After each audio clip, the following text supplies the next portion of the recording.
Yep. Okay, Claude Raff Strachler, welcome everybody. It's nice to see all of you. Before I begin, I'd just like to say that we in B'nai Torah have been very fortunate to have what I consider a jam-packed roster of interesting programs in shiurim. And in addition to the many daytime and evening shiurim that we've also had these special programs on Wednesday nights and Sunday breakfasts. We've had sumptuous refreshments and delicious breakfasts and lots of food for thought. And so I would like to take this opportunity to thank our president, Paul Foreman, for his enthusiasm, his planning, and his never-waning energy on behalf of our show. Another 5 years. And I'd also For life. For life. life of what? No, we're not letting him off that easy. I'd also like to extend our gratitude to Asher Frankel and Rabbi Malevsky, who are also very important members of our adult education committee. As well as B. Rosenfield. Tonight, we are honored to have Rabbi Chaim Strachler as our guest speaker. Rabbi Strachler is a native of West Orange, New Jersey, and in university he was a pre-med science student before switching to English literature and rabbinical studies, and he has quite an impressive list of degrees. He received a smicha from Yeshiva University, a diploma in theology and a master's in religious studies from Oxford University as a Rhodes Scholar, a master's degree in biblical studies from Bernard Revel Graduate School of Yeshiva University, and he is a Wexner Graduate Fellowship alumnus. Wow. Before becoming the Rabbi Shari Shamayim in August 2008, Rabbi Strachler served as rabbi at a synagogue in Westport, Connecticut. While he is committed to modern orthodoxy, he feels the term is both useful and yet challenging. He claims that labels are imposed upon individuals by others, and it is important to be able to see past the labels. I think most of us would agree with you in this room. I understand that Rabbi Strachler and his wife recently celebrated the birth of a new baby, and we wish you mazel tov Mazel and mazel tov. tov Mazel to tov. you and your family. Our topic for this evening is, what is the rationale behind fast days, and why is Asara B'Tevet, which is this coming Friday, why is it the only fast that occurs on a Friday, and I add, actually goes into Shabbos? And so, it is my privilege to call upon Rabbi Strachler.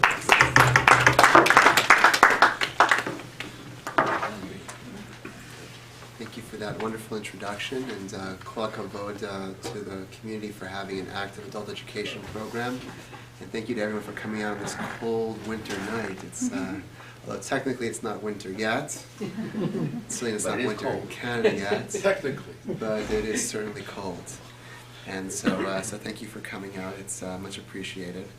When I'm hearing the introduction, it's always interesting when the biography says that I was pre-med and I've switched to become a rabbi. The question always becomes why, and what did my parents say when they found out about that? I was thinking that. See, you were thinking about that, right? So that's a different shiur, which is about modern orthodoxy as well, about the goals we set for ourselves and for our children, and then also another shiur about whether the rabbinate is a good job for a good Jewish boy or not.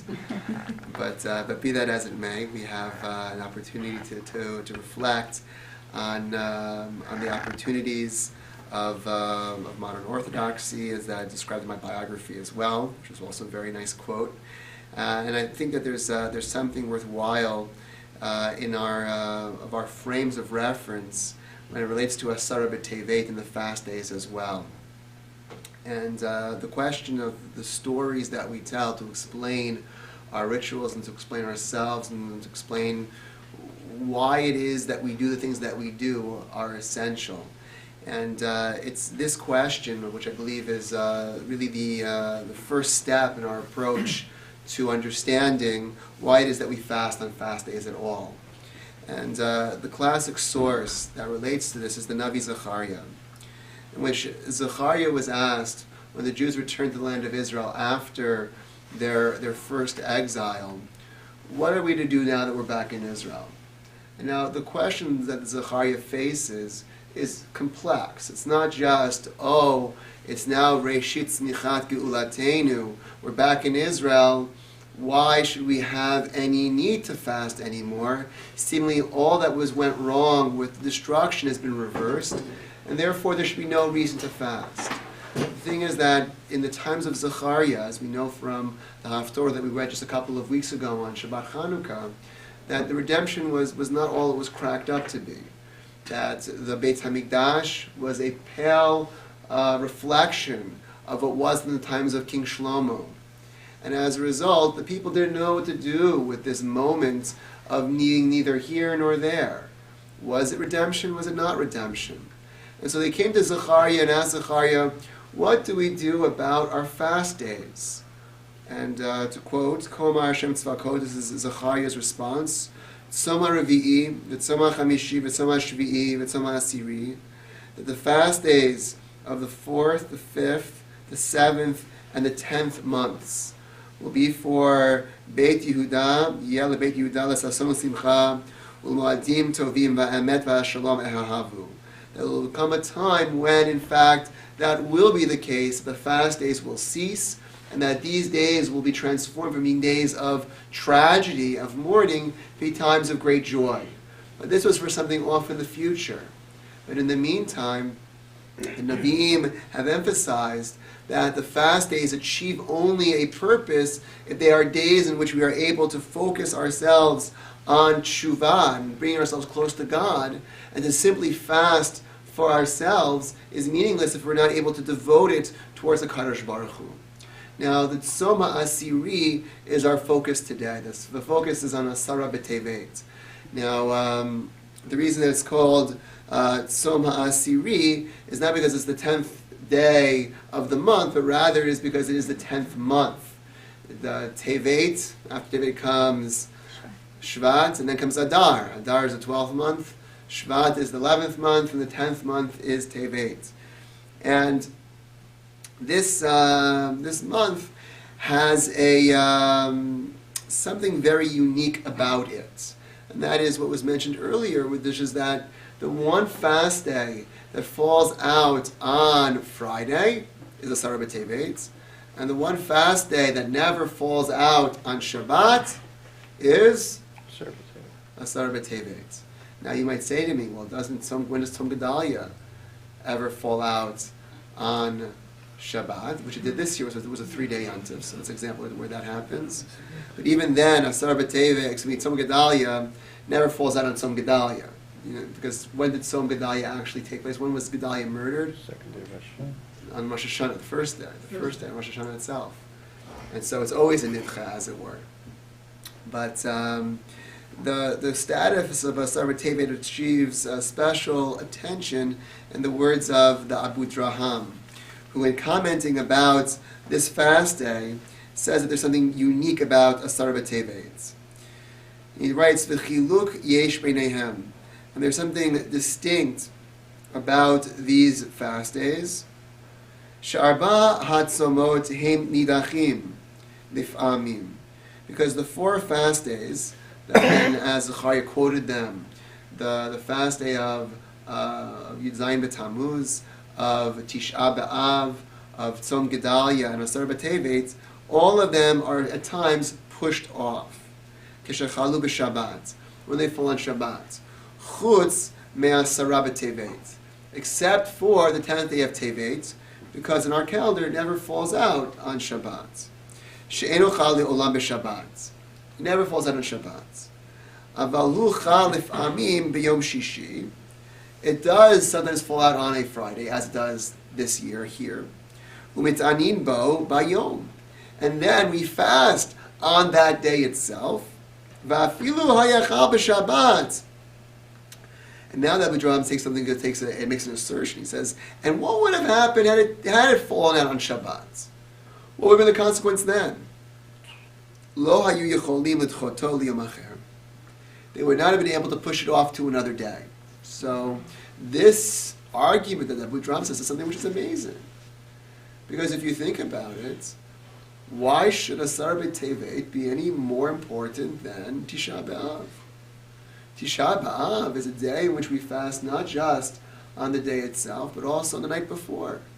on Tisha B'Av, the minhagim, or the halachot, I should say, are that we're not just not allowed to eat and drink, but in addition, we're not allowed to have the other 4 activities that are similar to Yom Kippur. All these inuyim apply, or really it's in Hagei Avelut.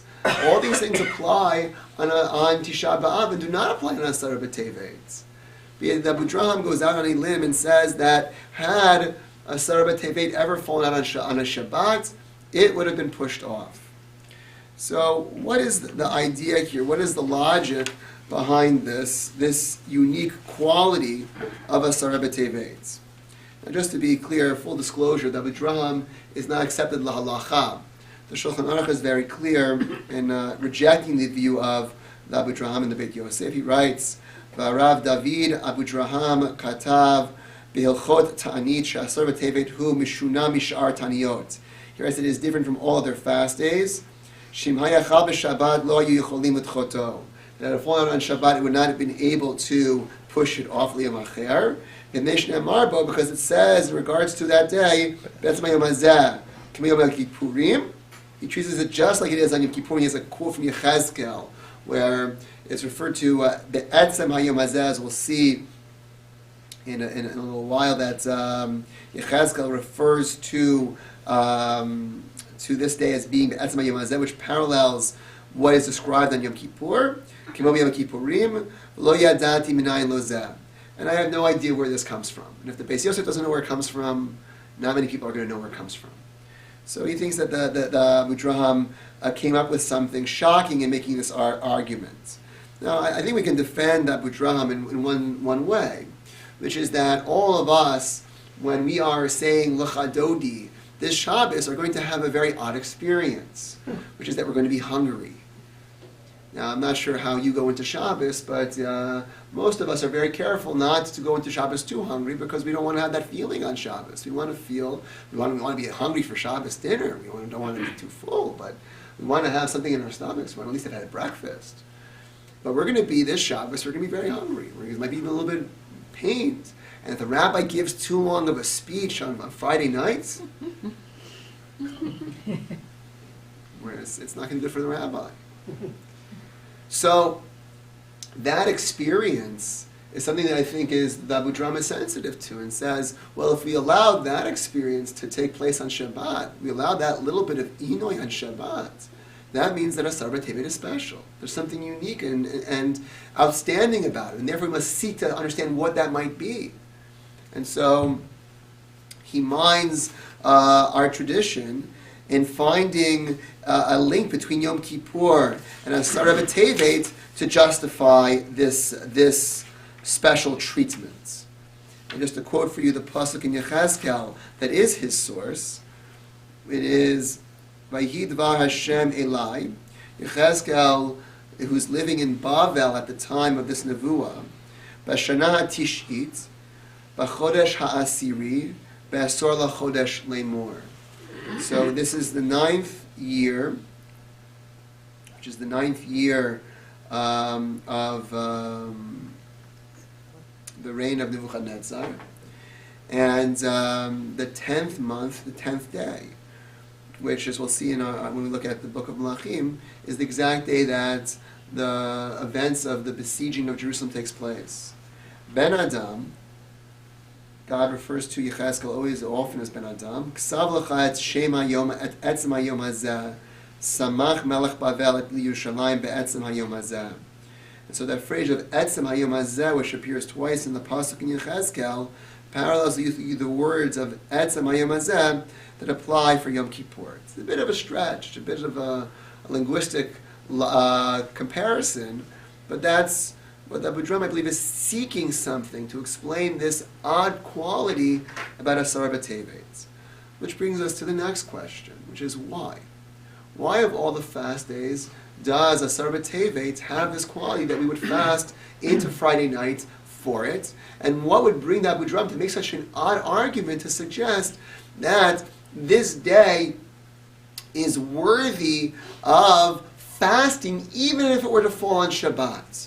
What is the quality that would make this so? And so Rav Elia Lopian has an interesting approach to this problem. And he explains the following, that when a fisherman goes out to sea, they don't fish with a fishing rod. Rather, they take a very large net and they tie it to two boats. The boats start out beside each other, but one boat starts to move away from the other boats, forming a very big circle and eventually coming right back beside the first boat. Now at that moment, what they have done is formed a huge circle of nets so that the thousands of fish who are between those nets are now trapped. Now the fish do not realize that anything has happened. The fish that are inside are swimming along as happy fish, unawares of what is to be their destiny. But can the fish do anything to change their predicament? No. The answer is no. They feel totally free to swim and play. However, the fishermen then slowly start to tighten the nets. Eventually, the thousands of fish get trapped in the nets and are brought onto the boats. The same thing happened to the Jews. They were surrounded but didn't really realize how bad it was going to get. They went along with their everyday lives until the siege got worse and worse. There was no food, and finally the temple was destroyed. The 10th of Tevet marks the beginning of the tragic events, even though it would take 2.5 years before the Beit HaMikdash was destroyed on Tisha B'Av in the 11th year of Nebuchadnezzar's reign.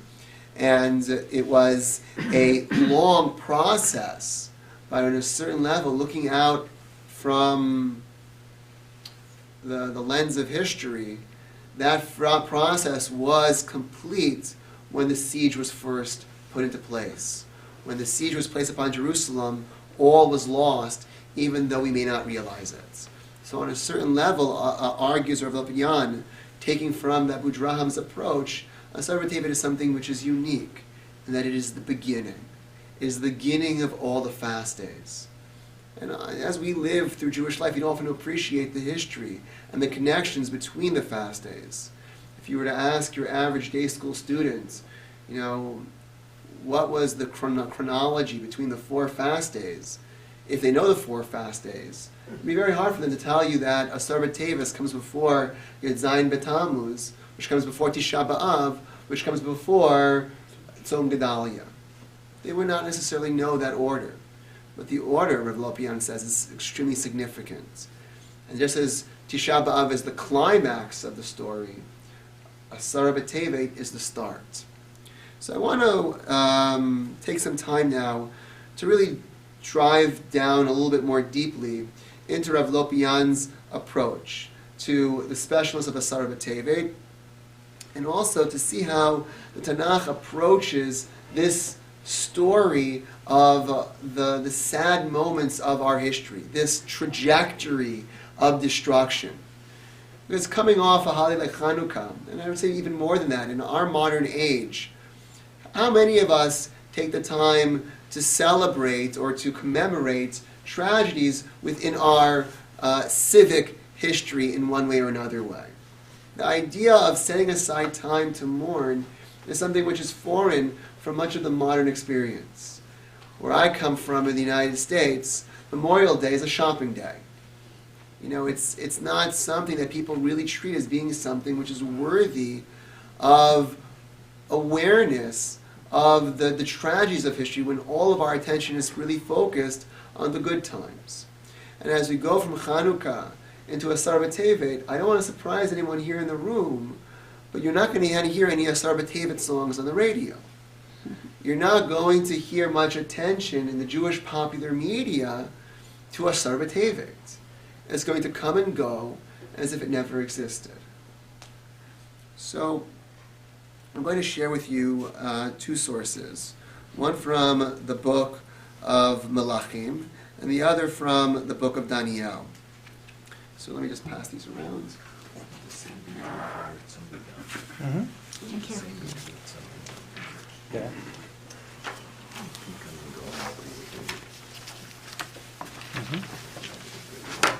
That's fine.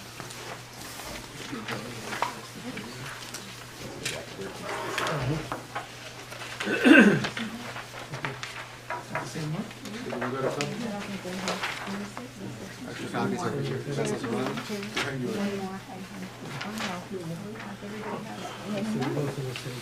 Well, We're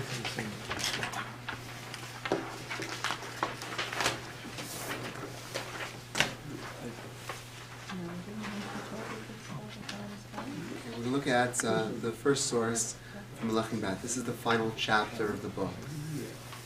You know, it's significant in many ways, both because the book of Melachim as a whole begins with the building of the Beit HaMikdash, and the book ends with the destruction of the Beit HaMikdash.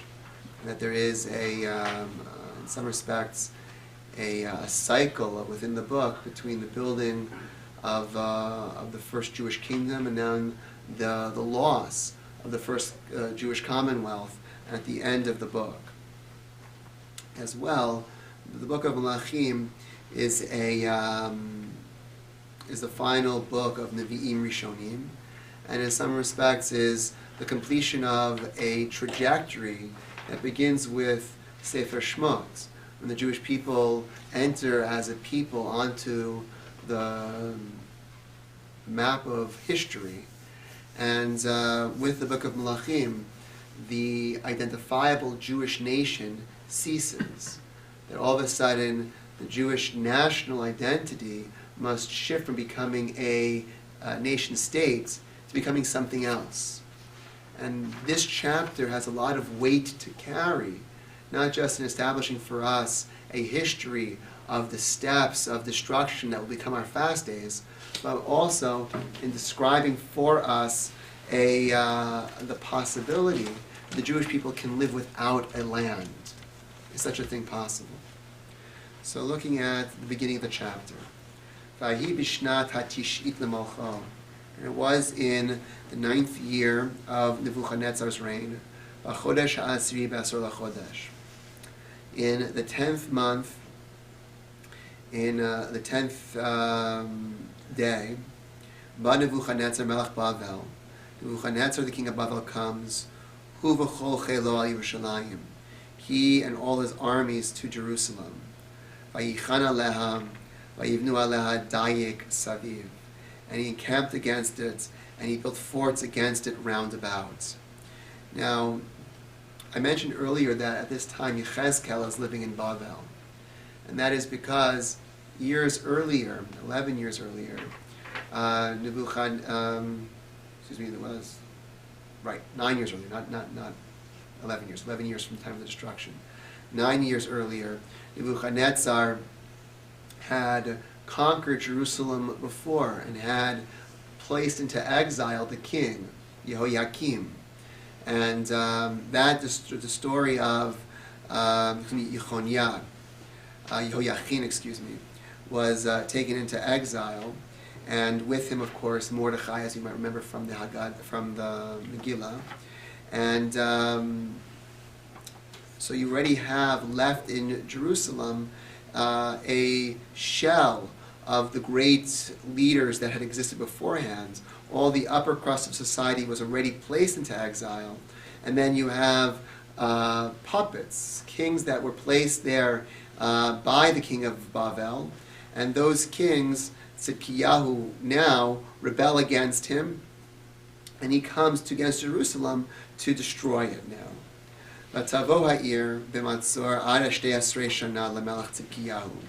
And he comes against the city and places it under siege until the 11th year to the king Tzidkiyahu. B'tish'ala chodesh, in the 9th month, the 9th day of that month, Ve'achazak hara ba'ir, v'lo yalachem lechem la'am ha'aretz, v'atibaka ha'ir. And so this is a description of the breaching of the city's walls, the great walls of Jerusalem, which were its greatest defense. Jerusalem is a well-fortified city that's able to withstand enemies like the Assyrians, who were never able to capture Jerusalem. And here the Babylonians finally breached the city. Now you might notice, if you listen closely, that it was actually the 9th day of the month, and not as we have it as Yud Zayin, the 17th of the month. And there are different approaches in Chazal for this, Some others say that there was an error in calculation, that actually it was the 17th, that they didn't realize it because of the siege. The other approach is to say that we pay more attention to the second destruction, which is our establishment of the 17th, because the second destruction by the Romans is more important to us. And so the city is breached, and then all the men of war in the middle of the night slip out, and they go out derech shar bein hachomosayim asher al gan hamelech mikastim al ha'ir saviv vayelech derech harava. And so the soldiers try to sneak out and flee the city, and they go towards the Arava, towards the valley, towards the Jordan Valley.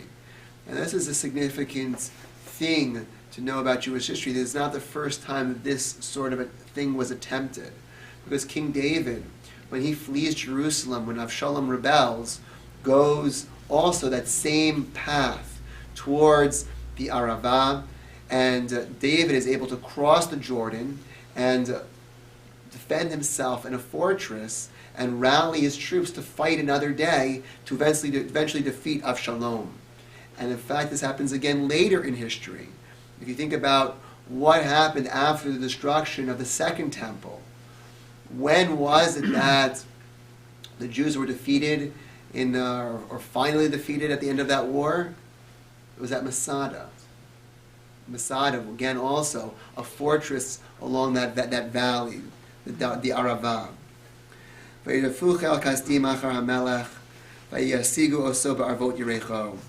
so the Kasdim, the people from Bavel, come and they chase after the king and they capture him, Barvot Yerecho, and all of his soldiers melt away from before him. And so we're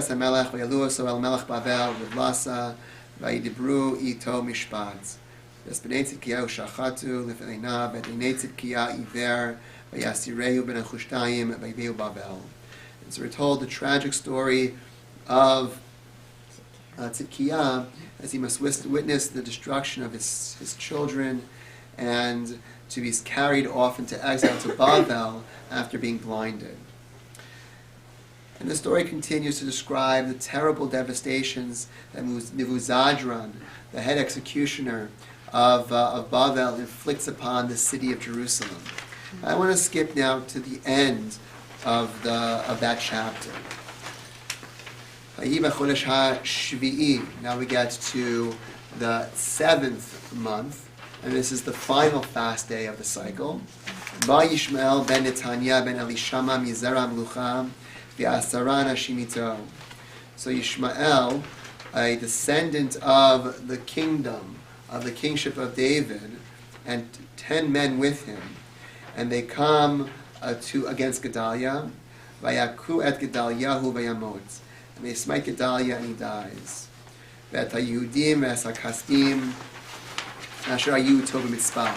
As well as all the other people, the Jews and the Kasdim, who were with him in Mitzpah. Now, Gedaliah was appointed as a governor by the king of Bavel.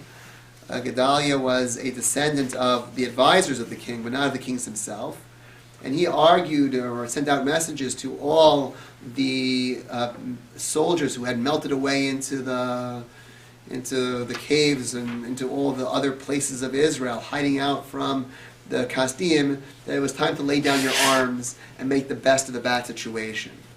And clearly, this individual, Yishmael, and the 10 men who were with him, did not like that idea, and they came and they murdered him. They assassinated him. And at this point, all the people that were left, from the small to the great,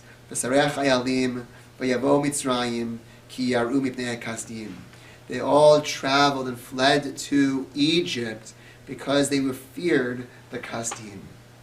Now this is where the book should end. This is the final bit of destruction. This is where we would expect the story as a story to close. Because after all, this is the final reversal of Yetziat Mitzrayim. The Jews are going back to Egypt, fleeing to save their lives. Whereas once they fled from Egypt, now they're fleeing to Egypt. But that's not where the book ends. The book continues. And the book says, Vayhi b'shloshim v'sheva shana l'galut Yehoyachin melech Yehuda. And it was in the 37th year of the exile of Yehoyachin, the king of Yehuda, b'shneim asar chodesh, in the 12th month, that month, of course, being the month of Adar, b'esrim v'shiva l'chodesh, on the 27th of that month, Nasa Evil Merodach Melech Bavel Bishnat Malcho as Rosh Yehoyachin Melech Yehuda mi Beit Kela. That the king Merodach, king of Bavel, brings up the head of Yehoyachin, king of Yehuda, from prison. Vayidaber ito tovot, and he says good things about him.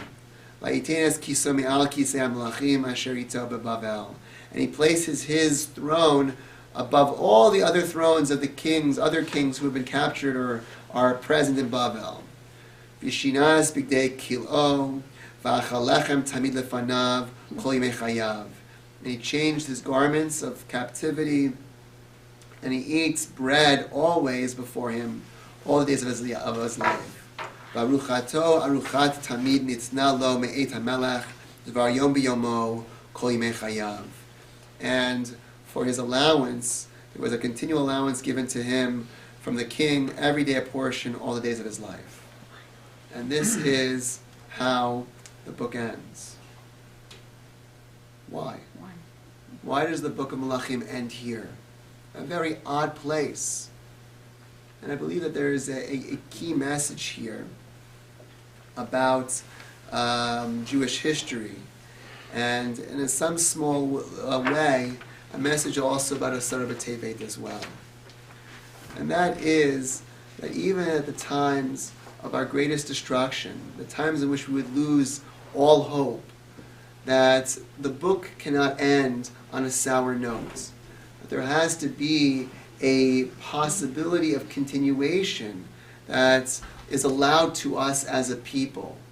And here that continuation is a new chapter in Jewish history, not as an independent people in our own states, but rather as people who are able to thrive among the great powers of the world. That Jewish history can thrive and survive in the oddest and the strangest of places. And so when one book ends, the seeds for the next book are planted. And that next book is the book of Daniel. Now, what is amazing here is that the book of Daniel correlates with the events that precede the events of the destruction of the temple.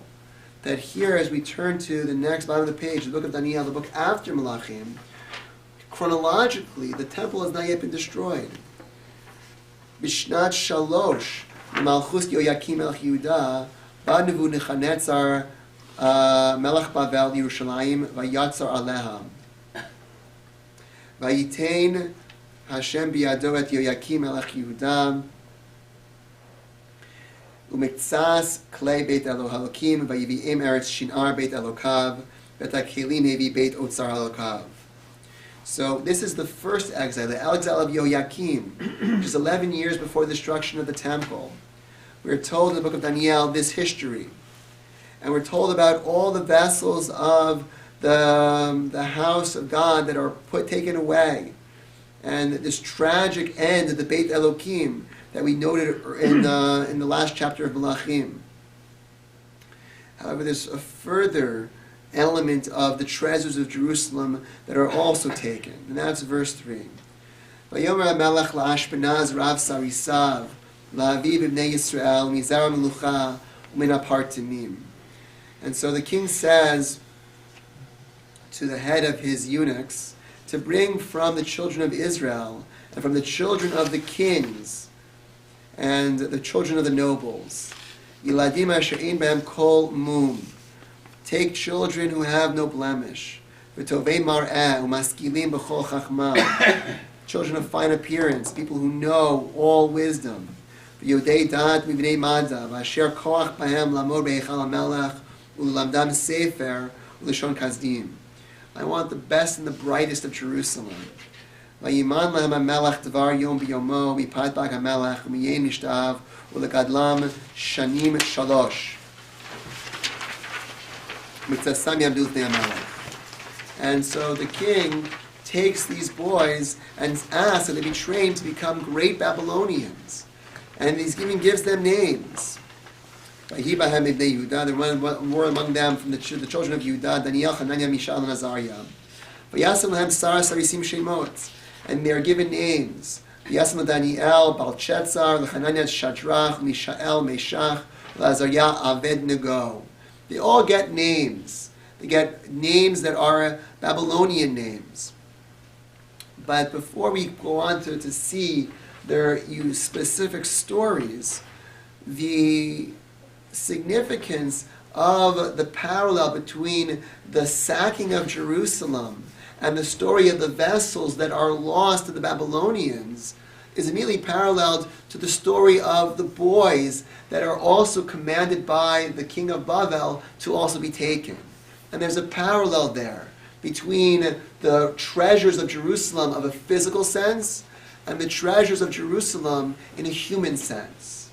And these two treasures are carried off to Bavel. And it is the treasure of the human gems of Jerusalem that will continue to flourish within the context of Bavel. And so the story does not end with the destruction of the vessels or the sacking of the vessels, but the story continues to live on with the actions of the boys. Now, the story is in many respects depressing. Because here, just a couple of years ago, perhaps really at the same time, we're talking about the story of the great state of Israel. We're talking about the first commonwealth and kings. Now we're talking about captive boys. And this becomes the subject of Tanakh. But as we read on, there's a keen message here about the ability of Judaism to survive, and in some respects even reach greater significance within this new context. Vayitena Elokim el Daniel, looking at verse 8. Vayasem Daniel al libo asher lo yitga'al b'pat bag hamelech u'v'yein mishtav. Vayivakesh misaras risim asher lo yitga'al. And so Daniel had an idea that he was not going to allow himself to be corrupted by eating this food of the king and his wine. And so he asked of the head of the eunuchs that he should not eat this food. Can you imagine the chutzpah? If the person goes to a fancy event, the fanciest kosher food in the world, and he tells the host, you know what? I'm not going to eat your food because it's disgusting. I'm not going to become contaminated with your food. Now, can you imagine if that host was the most powerful man in all the world? A man who was known for his brutality in sacking cities and killing thousands upon thousands of people? Chutzpah.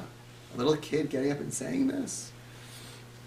So the eunuch, though, and what we'll find about Daniel throughout the book is that he was like Yosef in many ways, not just in his ability to interpret dreams, but also in his ability to find favor in the eyes of his superiors. And so the guy says to him, I'd love to help you, Daniel, but this is a little crazy. And and God made Daniel find favor, find chesed and rachmim in the eyes of the Sar HaSarisim. I'd love to help you, Daniel, but I'm afraid of the king. He set out what you guys should be eating.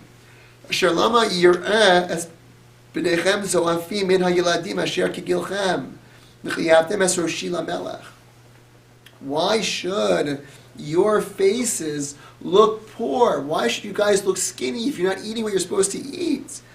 And you'll be less than the other boys who are your age. And then what's going to happen? It's going to be off with my head. I don't know, what are you guys doing to me? I like you very much, Daniel, but don't do this to me.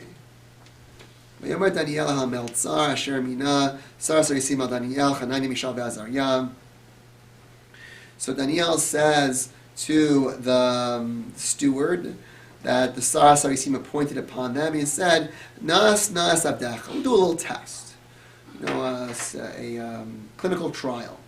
Yamim Asara for 10 days. We'll have the experimental group, we'll have the control group. We're going to eat seeds, and we're going to drink water. We're going to eat foods that grow from seeds. Let's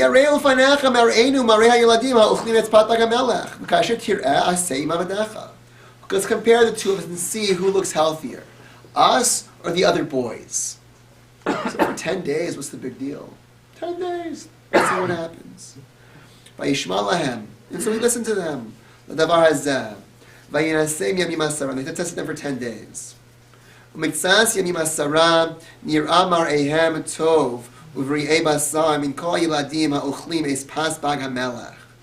after the course of those 10 days, they saw that, hey, these boys look great. They're eating healthier. They're not eating the pasbag of the king. They're not drinking the wine. Look how good they look. So they got what they wanted to eat. They were given the kosher meals. If only the kosher meals were so healthy. And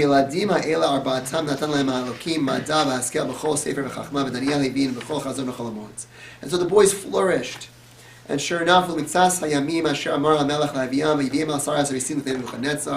boys were brought before King Nebuchadnezzar. Right, at the very time, and the king found no one as good as these boys. They were the best. And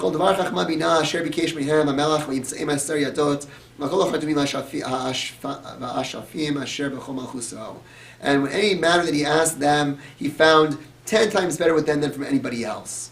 And so Daniel would serve until the first year of King Koresh, who was the first of the Persian kings. So, the story here is a bit depressing for many reasons. One is that we're in Babel now, not in Israel. But just think about this for a moment. Here, while the Jews off in Eretz Yisrael are dealing with the destruction of the first Jewish commonwealth, they are fleeing the city of Jerusalem with their king. They are trying to fight out in a besieged city, sometimes to somehow survive, and they have nothing to eat. A couple of boys in Babylon are going to kvetch about the fact that they can't get a kosher meal. And this is what we care about. Tanakh now suddenly focuses on what boys are eating. Does this really matter? In the bigger scheme of things, what does this really affect?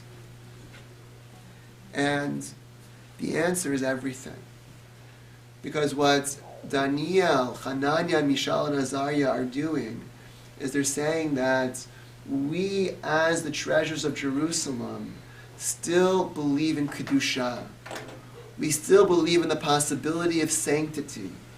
Now sanctity will not be achieved in a temple, but sanctity will be achieved in our conduct.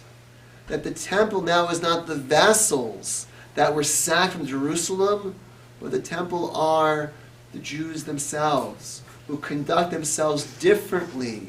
Even then, the greatest king in all the world. And even though we might serve him, we know that we are better in some way. We don't eat his food, because there's a higher king who stands above that king. And so we take here and we see here the very seeds of halakha beginning to transform the story of Jewish life.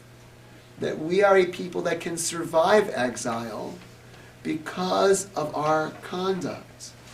Because of what these boys would eat and not eat. And because of the names that these boys would preserve. They might be called Belshazzar, but the name Daniel is still preserved. Daniel is still remembered. And so, when we think about Asara B'Tevet, what we see in the Navi Zechariah, when he is questioned, what is to happen with these practices, with these halachot, that people have begun to observe fast days. These fast days are significant in that these fast days are the preservation within Jewish life of the memory of that commonwealth. These fast days are the activities, they are the ma'asim, which parallel the actions of these boys that say that our actions matter and that our ability to control our activities make us distinct, allow us to remember, and thereby allow us to create a future in which one day Jerusalem can be rebuilt. And the question can be posed to Zechariah, what do we do about those fast days now that Jerusalem is getting better? And so it's true, as Rav Lopian says, that Asara B'Tevet is the first of the fast days. And it certainly is a great tragedy that, in some respects, stands separate from everything that surrounds it. But as well, Asara B'Tevet is also the first of the fast days that allow us to preserve the memory of Jerusalem and allow us to create a system by which we will, in exile, state that we are not the same as the people that are surround us. And so that is something which is emphasized by Daniel within this new story, where the trajectory of Jewish history transfers from the Beit HaMikdash to the other treasures, the human treasures of Jerusalem, and where the abilities of Kedusha are achieved not simply or not purely by activities in the Beit HaMikdash, but are achieved as well through the activities in the kingdom of Bavel, in the king's own palace, when the decisions of what Jews eat and what they don't eat become the ability to create Kedusha as well, to create sanctity and holiness as well. We have a couple of more minutes now if anyone has any questions or comments. Why did Evel, Melech Bavel, was kind to the king that was in captivity for 30-something years? What changed there? So the king of Bavel is a king of kings, and he's often referred to as such. And the kings of Bavel cherished this quality of themselves. And we actually make use of this turn of phrase in our period of Kari Yaribon that we sing on Shabbat, that Antu Malka Melech Malchaya. And that phrase Melech Malchaya is lifted from the book of Daniel in reference to Nebuchadnezzar, and we're saying that in fact it's not Nebuchadnezzar, but rather it's HaKadosh Baruch who is the King of Kings. And so the Babylonians like to capture their foreign kings, bring them to Bavel, and then preserve them as human indications of the superiority of Bavel above all other kings. And within that society, they allowed those kings to gain a certain political currency among the other exiles that accompanied them within that context, but also within their courts itself. And they believed that there was something special about those kings. And so the bringing up of this last king of Yehoiachin in Bavel is a sign of the reemergence of the Jewish people to prominence within Bavel. And so that story is achieved both in the story of the specific king, but it's also achieved through the boys, Daniel, Hananiah, Mishael, and Azariah, also as they grow in prominence.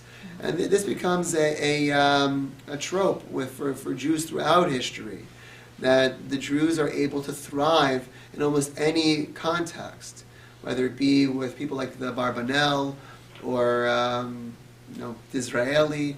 Somehow or another, Jews are able to thrive within foreign systems because their skills, their wisdom is cherished.